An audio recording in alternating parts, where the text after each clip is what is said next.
루이스 엔리케 파리 생제르맹 감독이 해트트릭을 기록한 킬리안 음바페에게 불만을 드러내며 화제가 되고 있습니다. 엔리케 감독이 이끄는 PSG는 12일 프랑스 랭스에서 열린 리그앙 12라운드 랭스와 원정 경기에서 킬리안 음바페 홀로 3골을 터뜨리며 3대 0으로 완승을 거뒀습니다.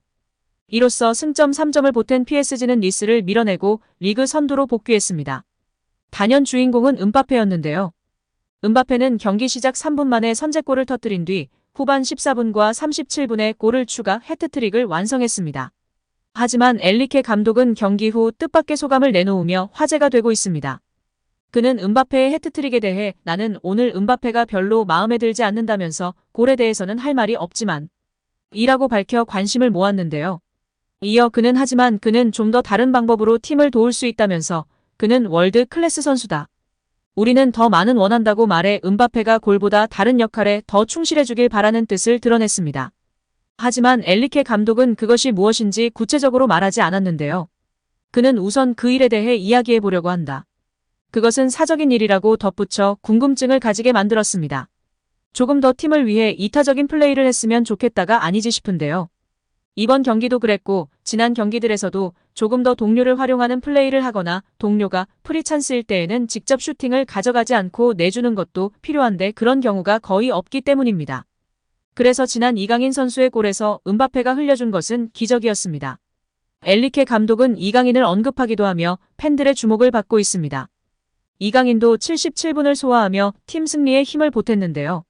곤살로 하모스, 우스만 덴벨레, 음바페와 함께 공격수로 출전한 이강인은 셰르 은두르와 교체되기 전까지 패스 성공률 88%, 키패스 2회를 기록했으나 턴오버 1회 등 다소 아쉬운 모습이기도 했습니다. 포지션에서의 감독 지시였는지 조금 더 적극적으로 공격하지 않는 모습이었습니다.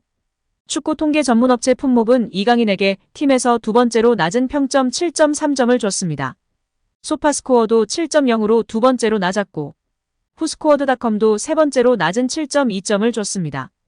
경기 후 인터뷰에서 엔리케 감독은 경기 후 이날 왼쪽 윙어로 나섰다가 후반 들어 중앙과 세컨 스트라이커까지 다양한 자리를 소화한 이강인에 대해 좋은 선수들은 여러 포지션에서 뛸 수 있다.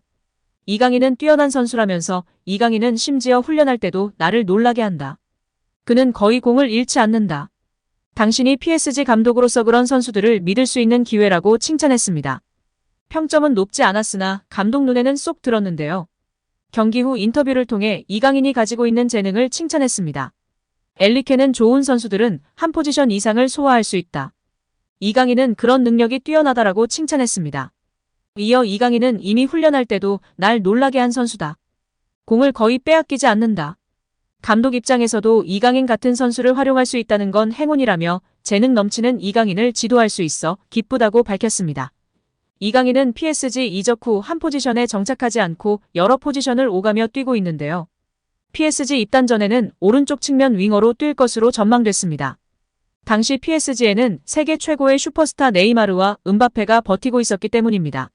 실제로 이적 후에는 네이마르가 사우디아라비아 알힐랄로 떠나고 음바페가 왼쪽으로 가면서 오른쪽 측면 공격수로 배치됐습니다. 비공식 데뷔전이었던 르아브르와의 프리시즌 친선 경기에서도 오른쪽 측면 공격수로 선발 출전해 라이트백 아슈라프 하키미와 좋은 호흡을 보여줬습니다. 시즌 개막 후에는 음바페가 재계약 거부 파동으로 2군으로 강등되면서 왼쪽 측면에서 뛰었고 좌우 측면을 가리지 않고 공격에 힘을 불어넣었습니다. 그러다 조금씩 중앙 미드필더로 출전하는 빈도도 늘려가고 있는데요. 경기 중에도 수시로 미드필드 지역까지 내려오며 플레이하기도 했고 프랑스 현지 언론에서도 이강인을 중앙 미드필더 자원으로 분류하기 시작했습니다. 프랑스 레키프는 이강인은 중원에서도 창의적으로 경기를 풀어갈 수 있는 능력을 가진 선수라고 평가하기도 했습니다. 측면뿐만 아니라 중앙 미드필더까지 소화할 수 있는 이강인의 다재다능함을 알아본 것입니다. 엔리케 감독은 이미 이강인의 멀티플레이어 능력을 칭찬한 적이 있는데요. 지난달 A매치 기간이 끝나고 PSG에 복귀한 이강인에 대해 우리와 함께한 이래로 이강인은 이미 그의 수준을 증명해 왔습니다.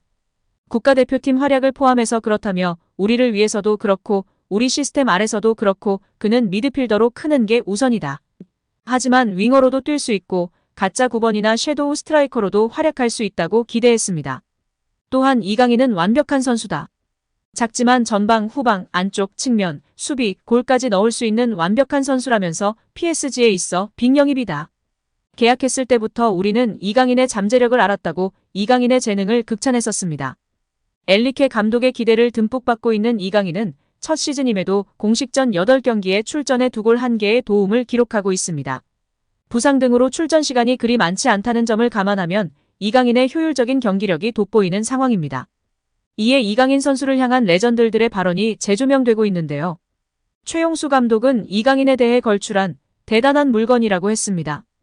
현역 시절과 비교했을 때 비슷한 선수를 찾아달라는 질문에 최 감독은 내 시절에는 그러한 선수가 없었다. 굳이 찾자면 고종수, 윤정환, 일본의 나카무라 슌스케를 들 수 있다며 안정감 있게 경기 운영을 하는 면이 닮았다고 밝히며 화제가 되기도 했습니다. 윤정환 감독은 이강인에 대해 제대로 경기를 본 것은 국가대표팀 경기가 처음이었다. 엄청난 퍼포먼스였다. 경기장 모든 선수를 통틀어 이강인밖에 보이질 않았다. 고 발언했습니다. 이전의 패스마스터로서 이강인의 패스에 대한 평가 질문에는 현역의 나보다 나은 것 같다. 패스는 노력이 아닌 감각과 재능이다라고 발언하기도 했습니다. 마요르카 동료였던 무리키는 인터뷰에서 이강인과 함께한 것을 영광이었다고 말할 날이 반드시 올 것이라고 확신한다고 발언하며 이강인에 대한 애정과 존중이 묻어나는 발언을 하기도 하였습니다. 여기에 올 시즌 파리 생제르맹이 영입한 선수 중에서 이강인의 활약이 높게 평가받고 있습니다. 프랑스 매체 르텐스포르트는 9일 PSG가 올 여름 이적 시장에서 영입한 선수들에 대해 언급했는데요. PSG는 지난 시즌 종료 이후 메시와 네이마르가 팀을 떠났지만 올 여름 이적 시장을 통해 이강인을 포함해 덴벨레, 무아니, 하무스, 아센시오, 우가르테, 에르난데스, 슈크리니아르 등 10명이 넘는 선수들을 영입해 선수단을 개편했습니다. 르텐스포르트는 PSG는 지난 여름 이적 시장을 통해 선수단을 새롭게 단장했다. 많은 선수들이 PSG에 합류했고 일부는 시즌 시작부터 인상을 남겼다며 PSG는 메시나 네이마르 같은 스타들이 사라졌고 프랑스 국적을 가진 선수들로 대체됐다. PSG에 좀 더 프랑스의 정체성을 부여했고 무아니와 덴벨레가 합류했다. PSG는 신예 미드필더 우가르테 영입을 위해 거의 6천만 유로를 지출하는 도박을 했다. 지난 시즌 부상으로 활약이 적었던 슈크리니아르는 PSG에서 부활했다고 평가했습니다. 특히 가장 예상치 못한 활약을 펼친 선수는 이강인이다. PSG 이적 이전에는 크게 알려지지 않았던 이강인은 훌륭한 발견이라는 것을 입증하고 있다며 이강인은 PSG에서 사랑을 받을 선수다. 차분한 성격과 함께 기술이 뛰어나다고 조명했습니다. 한편 이강인의 경쟁자로는 미드필더 비티냐와 오른쪽 윙어로 주로 나서는 우스만 덴벨레가 꼽히는데 소셜미디어를 통해 알 수 있듯이 현지 팬들은 이들이 나설 때보다 이강인 나설 때가 낫다는 의견이 줄을 잇고 있습니다. 이강인이 비티냐에 비해 UCL 등 큰 무대에서 압박감을 덜 느끼고 천재성을 보여주는 한편 덴벨레보다는 더욱 효율적이고 정교한 플레이를 펼친다는 것인데요. 프랑스 리그가 11라운드를 지나 시즌 중반으로 접어든 시점에도 PSG의 확실한 주전 조합과 포메이션을 규정하기는 힘든 상황입니다. 음바페와 덴벨레의 공격력을 극대화하는 방향으로 선수 구성을 하고 경기 중에도 수시로 포메이션을 바꾸기 때문인데요. 때로는 미드필더들이 풀백처럼 수비적인 역할에 치중하면서 공격력이 떨어지는 악순환도 벌어지고 있습니다. 패스 축구를 표방하나 골을 넣어야 하는 수단이 되어야 하는데 패스가 축구의 목적인 것 같다는 비판에 직면하고 있는 실정입니다. 또한 음바페, 덴벨레에 많이 의존하면서 경기력 기복도 심한데요.